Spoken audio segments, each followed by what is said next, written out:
the story of undervalued debt. It's a very actually sad story because most of the funders don't know how to use debt properly, how to borrow money from banks. They don't know how to use proper math to calculate their profit and to see how bank loans can help them to leverage their business. And today I'm going to talk about this. So first start with the facts, right? So money is a key driver for all of you guys. All the human beings have three main instincts. One of them is survival instinct, and money is really tied to the survival instinct. We all need money. If we ignore that, then we have a lot of problems because with money you can buy health, you can buy food, you can buy, a lot of things besides car and nice house and etc. You can't buy love and friendship though, but you can buy many, many, many things. Second, in the hands of all the entrepreneurs, money is a resource. It's a tool, it's an asset that you can use in order to grow your company, if you use it properly, of course. Then again, money is a math game. So if you have a positive unit economics, it means that you earn more than it costs for you, then it's very easy. You can use that in the cycles and earn a lot of money if you know how properly use it. And then again, the question is, do you need more money? Are you okay with what you have? Or you're kind of going for bigger goals, bigger picture, and bigger achievements? The next thing is the money sources. It's a classical balance sheet. I think it's based on IFRS. Actually, if you're an entrepreneur, you don't know what's balance sheet, how to read these numbers, you need to go for financials one-on-one. Otherwise, we're just spending our time. So from the balance sheet perspective, where we can find money, we can put our equity inside or raise capital from other sources like private equity funds, angels, VC funds, and etc., and use that capital or retain profit to grow a company. Well, the other source is the revenue. So we can earn money from the revenue for the pre-sales, from orders. Then we can go for optimizing working capital. We can call debtors, companies that owe us money and ask for them to pay it quicker. Or we can call our creditors and say we'll pay later, right? So we can restructure also liabilities. To everyone that we are owing money, we can call and say, look, I need 30, 60 days to make the payment. Let's make an installment. Let's make a reschedule. It's actually a very widespread way how you can get extra cash. Then the last but not least, you can borrow money. You can just go and borrow money for a specific term, for a specific rate.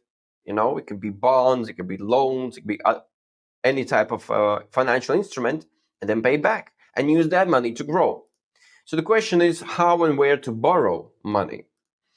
Well, there are different sources of debt. One is friends, family, fools. Yeah, you just call your friends and ask, hey, can you loan me some money? The problem with this is that first, they're not professional lenders. Second, the rates are pretty high. And third, if you're late on your payments, they'll be calling 100 times per day and asking a lot of nasty questions. I was there.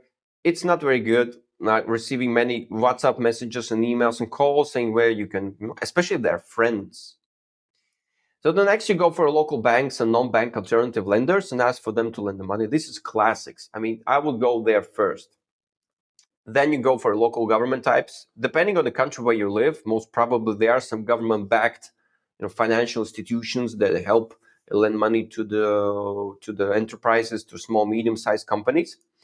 You can go and look for international lenders, but this is for bigger guys that have some corporate structures. They've been in business for many years. Their revenue, I know, is 10 plus million euros.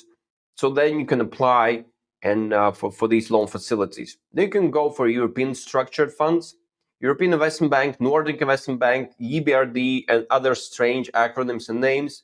What they do, they fund really good businesses that need money to scale when the local bank doesn't have that much liquidity or feels unsafe, or is just part of their strategy and they're much cheaper to borrow from these guys. Then you have some privately owned credit facilities, tickets ranging from 10 million plus. And then the question is why you don't go to them. Yeah, we have all the list of these things where you can apply, but what I see from entrepreneurs and founders, majority of them, they don't use that much. And I understand why. Actually, why do you think we don't do that? Because the truth is that most of them, we just don't see those opportunities. We don't see a loan as a source of funding, as a source of money-making machine, as a source of fuel for the growth of the company. We just don't see that. We're blinded. Next, we don't know how. Yeah, we see the opportunity, but we don't know how to apply where to apply, how to write a document, how to structure them, how to negotiate deal with a bank. We just don't have that much experience and knowledge. Some part of entrepreneurs, actually, we made a questionnaire. So we questioned 200 entrepreneurs with a question like, why you don't borrow money? And then like 30% of them said, well, I just don't believe in the banking system. I don't believe that they will loan me. This is why I don't apply. It's actually stupid if you think for the logic perspective. Like, why do you don't apply because you think that you're not believing it? Strange, very strange. Then the next, they can't do the math. Yeah, you just put the numbers on the paper and they somehow spit out these, oh, it's too expensive. Oh, I don't know if I will. Well, just look at your numbers and do the math, man. I don't have a project. That's another one. Yeah, I can borrow. I know how. The math is there, but I don't have a project. I don't have enough customers. I don't know where to put the money in, why I need to borrow, and etc. etc. It's not a priority. This is also very common. Yeah, I know all that, but I'll do it next year. Next year is the same with health. When you do the full health checkup next year, when you will go to a dentist next year, when you will change this next year. Well, the truth is that the next year may never come because the past is out there, future is not guaranteed. The only place we're really right and here and now, and this is where we can make some decisions, make some changes. So the question is, which is one of you?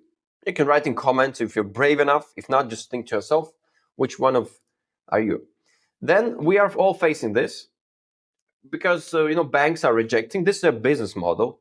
If banks would lend 100% of their money, they'll be out of business because majority of business is failing and banks don't want to take that risk on themselves.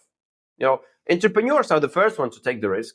Then our friends, family, fools. Then some equity angel partners. And then when this business survives, first few years, then bank stands in. Bank needs collateral. Bank needs stable revenue, and then banks gives the money. So this is why they reject a lot of entrepreneurs. Second, there's very high interest rates. Yes, it's true. And what to do with it? Now there's some solutions. Long to answers. So you apply to a bank and as entrepreneurs, we like to get quick answers. We don't like to wait. But then you apply to a bank and then it says, okay, well, 3 weeks, you just wait for an answer. If it's a yes or no, just like indication. Like it's not even a term sheet. It just, a guy from bank says, well, it could be yes. And you need to wait for 3 weeks for that. Crazy, right? Then you have no plan B. You apply for one bank, you wait for 3 weeks, they give you rejection, what to do? So we all face it on a daily basis. And the question is, but is it the reason not to try to apply for a loan? I think not. And I think the biggest thing is that the math problem. So the loan, the debt is the math problem. This is how to solve it. Let's say you have a profit margin 15%. It's a profit. It's not gross margin, it's profit margin. Clean profit margin, like let's say before the tax. And let's say the loan costs 7% per year. It's annualized percentage rate. You need to combine it together with the interest rate plus some commission fees and etc. So the question is, should I borrow? Well, the obvious answer is yes, because if you're smart enough, you know how to calculate your debt service coverage ratio, you have LTVs in a place, and the interest spreads as a weapons, then the debt is not gambling, it's a smart leverage. Let's have an example. Let's say I have million equity, I can borrow 101, so it's like debt equity 101. It's pretty conservative one, I would say. So I can borrow 1 million debt. Having 15% profit margin and a cycle of 3 months and the APR of 7%, the question is how much can I earn and grow with that money? This is very important, pay attention. So it's an 8% APR versus profit, right? So on the borrowed money, I earn 8% on a cycle, right? Because it's a cycle. Let's say a profit in a cycle is 80,000. I'm the numbers doesn't matter. It's a million, a billion. It's just the main, logic behind. So let's say it's 8%. Let's say I earn on one cycle 8%. Actually, if we do the math, we earn even more because the profit is 15 per cycle and APR 7% per year. So it's actually much lower and the number should be much better than that. But anyways, so the profit per one cycle is 80,000. Profit per 1 year is 320,000. So return on equity, when borrowing the money, putting in the business and growing, is 47%. So it's increased by 3 times just by borrowing 1-1. Imagine what will happen if you borrow 1-2. So this is the way how you earn more money. You earn by leveraging your equity, raising debt, and then using the debt money, you grow your business. Actually, debt is also a lever. So let's say we have two founders, both in manufacturing, both have 1 million equity. They, from the previous example, they both earn 150K, and the growth plan is 1 million. So they have a factory they want to build, or buy new equipment that then grow their business. So this is the timeline. Founder number one, that wants to grow without the debt, just sitting on equity, is making 150 grand per year. And let's say he doesn't take anything to his pocket, which is also a question. Let's say he don't distribute dividends, he just sits on that money in the account. He waits until he gets enough to buy a new manufacturing line or build a new factory. So he waits for 7 years, then he gets 1 million in his account, then he starts building it, then he commissions it on the year 8, and then he starts having 470K per year because he grew the business and he has enough capacity to, let's say, produce the product. Then the founder, the second one, he wants to be smart and use the debt as a lever. So in year 1, he goes to a bank and says, well, I want a 1 million debt. And they borrow him. So he borrows money, he invests in the construction. On the year 2, he commissions the manufacturing, and then he starts earning money. So imagine what happens in the year 10, right? So in the year 10, the first founder has almost 1 million in his account. The second one has 3.7 million. You see the difference? The difference is 4 times. And there's another reason. What do you think will happen to founder 1 while he's still, putting the cash on the table, while founder 2 has increased his capacity? Well, first of all, on year 4, he'll buy another manufacturing. And year 7, the founder 1 will be out of business because founder 2 outcompetes him and goes and buys him out. So this is the real story of a debt using properly. So what's your next move? Stop defaulting to equity. Start mastering debt. Debt is a very good leverage instrument to grow your business. This is my main mission. I'm talking about on a daily basis on all my videos, podcasts, Instagram, LinkedIn, and on my emails. So take the capital readiness assessment. It's available on my website. You can check it out. Then you can, get an ultimate bank funding blueprint. We made it specially for all the entrepreneurs around the world. It's an ultimate guide with all the checklists and all the information, how banks are assessing your company, how to prepare your company for a bank loan, and what to do, and how you negotiate the deals with a bank. Also subscribe to my weekly founders funding breakdowns, where I share my vision and thoughts and tips and tricks how to raise debt much better. On this note, I'm going to thank you for watching it. My name is Geisari, an entrepreneur and capital founding specialist. So my main mission is to help entrepreneurs around the world to raise debt very easily, quickly, and to grow their companies.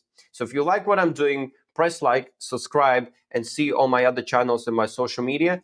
If actually your business wants some help and when you want to grow and you don't know how, or you don't have enough time to do that, just drop me a message on any of my social media, on my website, or my email, and I'll see how I can help you. Have a nice day.